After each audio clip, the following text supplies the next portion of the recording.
جماعت اسلامی سے مشتاق احمد خان کی علیحدگی پاکستانی مذہبی سیاست میں فکری آزادی اور جماعتی نظم کے درمیان بڑھتی ہوئی کشمکش کی عکاسی کرتی ہے۔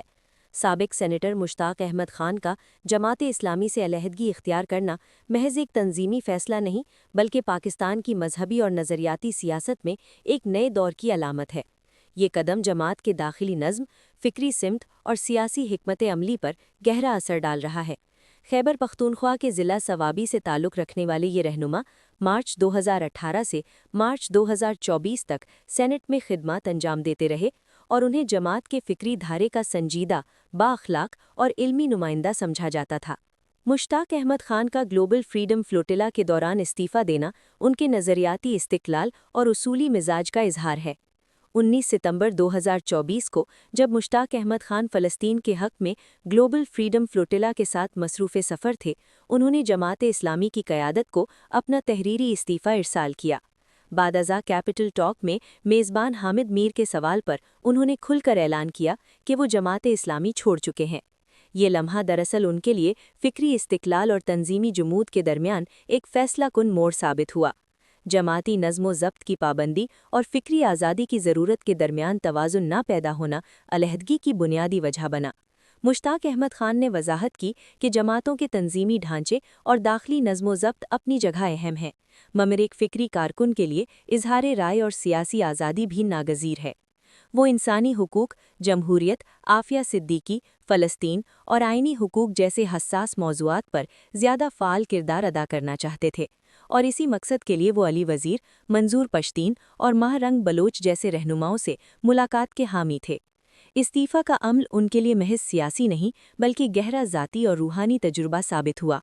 مشتاق احمد خان نے جذباتی انداز میں کہا کہ جس رات میں نے استعفیٰ دیا، میں اسی طرح رویا جیسے اپنی والدہ کی وفات پر رویا تھا۔ یہ جملہ ظاہر کرتا ہے کہ ان کے لیے جماعت اسلامی سے علیحدگی محض سیاسی عمل نہیں بلکہ ایک ذاتی آزمائش، اخلاقی کشمکش اور روحانی جدوجہد تھی۔ جماعت اسلامی کے لیے مشتاق احمد خان کی علیحدگی تنظیمی استحکام اور نظریاتی قیادت دونوں کے لیے ایک اہم چیلنج ہے۔ سیاسی مبصرین کے مطابق مشتاق احمد خان کی علیحدگی جماعت اسلامی کے لیے ایک گہرا فکری اور تنظیمی نقصان ہے۔ ان کے جانے سے خیبر پختونخوا میں جماعت کے تنظیمی ڈھانچے کو دھچکا لگ سکتا ہے اور انسانی حقوق کے موضوعات پر جماعت کا بیانیہ کمزور پڑنے کا خدشہ ہے۔ مخالف سیاسی جماعتیں اس صورتحال سے فائدہ اٹھا سکتی ہیں، جس سے جماعت کے اندرونی نظم کے بارے میں سوالات ابھر سکتے ہیں۔ جماعت کے اندر فیصلہ سازی کا طریقہ کار اور فکری وسعت کی کمی نظریاتی اختلافات کا مرکز بنی۔ مشتاق احمد خان سمجھتے تھے کہ جماعت اسلامی کو ملکی سیاست میں زیادہ فعال، عوامی اور شمولیتی کردار ادا کرنا چاہیے۔ ان کے خیال میں جماعت کا فیصلہ سازی کا طریقہ سخت اور محدود ہے، جس میں اصلاحات کی ضرورت ہے۔ بعض تجزیہ کاروں کے مطابق قوم پرست رہنماؤں کے ساتھ ان کی ملاقاتوں نے جماعت کے اندر ایک فکری اضطراب پیدا کیا، جسے قیادت نے مکمل طور پر قبول نہیں کیا۔ جماعت اسلامی کے اندر استعفیٰ کا ادارہ جاتی طریقہ کار تنظیمی نظم کی مثال پیش کرتا ہے۔ جماعت اسلامی کا نظم کار واضح اور ادارہ جاتی ہے۔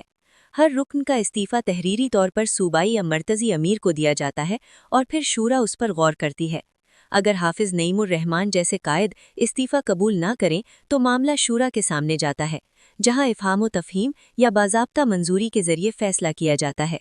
یہی جماعت کا وہ نظم ہے جو اسے دوسری مذہبی جماعتوں سے ممتاز کرتا ہے۔ جماعت کے اندر اصلاحی جدوجہد کا راستہ علیحدگی کے مقابلے میں زیادہ تعمیری ثابت ہو سکتا تھا۔ بعض مبصرین کے مطابق مشتاق احمد خان جیسے نظریاتی کارکن کو جماعت کے اندر رہ کر اصلاحی اور فکری جدوجہد کرنی چاہیے تھی۔ ان کے پاس علمی بصیرت، عوامی تاثر اور خطابت کا وہ جوہر تھا جو جماعت کی فکری سمت کو مزید مضبوط بنا سکتا تھا۔ تاہم اگر انہیں محسوس ہوا کہ تنظیمی نظم اور عوامی خدمت کے درمیان توازن ممکن نہیں، تو ان کا استعفیٰ ایک باعزت، منطقی اور اصولی فیصلہ قرار دیا جا سکتا ہے۔ سوشل میڈیا پر پھیلتی افواہیں اور سیاسی قیاس آرائیاں ان کے فیصلے کے گرد نئے بیانیے تخلیق کر رہی ہیں۔ سوشل میڈیا پر یہ دعوے سامنے آئے کہ مشتاق احمد خان پاکستان تحریک انصاف میں شامل ہونے جا رہے ہیں، تاہم انہوں نے ان کی تردید کی۔ دلچسپ بات یہ ہے کہ حالیہ دنوں میں ان کی اہلیہ کی پی ٹی آئی کے چند رہنماؤں سے ملاقاتوں نے سیاسی تجزیہ کاروں کو نئے امکانات پر غور کرنے پر مجبور کیا ہے۔ یہ اشارہ دیتا ہے کہ ان کی علیحدگی کا دائرہ صرف جماعت اسلامی تک محدود نہیں بلکہ قومی سطح کے سیاسی توازن پر بھی اثر انداز ہو سکتا ہے۔ جماعت سے علیحدگی کے بعد مشتاق احمد خان اب اپنی سیاسی اور فکری آزادی کے ساتھ نئے اتحادوں میں شامل ہو سکتے ہیں۔ وہ انسانی حقوق کے عالمی ایجنڈے پر زیادہ مؤثر انداز میں آواز اٹھا سکتے ہیں یا خیبر پختونخوا میں ایک نئے نظریاتی پلیٹ فارم کی بنیاد رکھ سکتے ہیں۔ ان کی علیحدگی پاکستان کی مذہبی سیاست میں فکری خود مختاری اور جماعتی نظم کے درمیان توازن کی نئی بحث کو جنم دے چکی ہے۔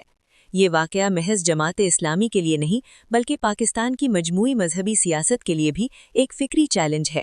اس نے یہ سوال اٹھا دیا ہے کہ کیا مذہبی جماعتیں جدید جمہوری معاشروں میں فکری اختلاف اور سیاسی خود مختاری کو برداشت کر سکتی ہیں؟ نتیجہ، مشتاق احمد خان کا فیصلہ ایک اصولی موڑ اور نظریاتی آزمائش کے طور پر یاد رکھا جائے گا۔ اختتاماً کہا جا سکتا ہے کہ مشتاق احمد خان کا جماعت اسلامی سے علیحدگی اختیار کرنا محض ایک تنظیمی قدم نہیں بلکہ ایک فکری اور سیاسی اعلان ہے۔ یہ فیصلہ پاکستان میں جماعتی سیاست، مذہبی نظریات اور فکری آزادی کے درمیان بڑھتی ہوئی کشمکش کی علامت ہے۔ ایک ایسا موڑ جو آئندہ برسوں میں جماعت اسلامی کے فکری مستقبل کو از سر نو متعین کر سکتا ہے۔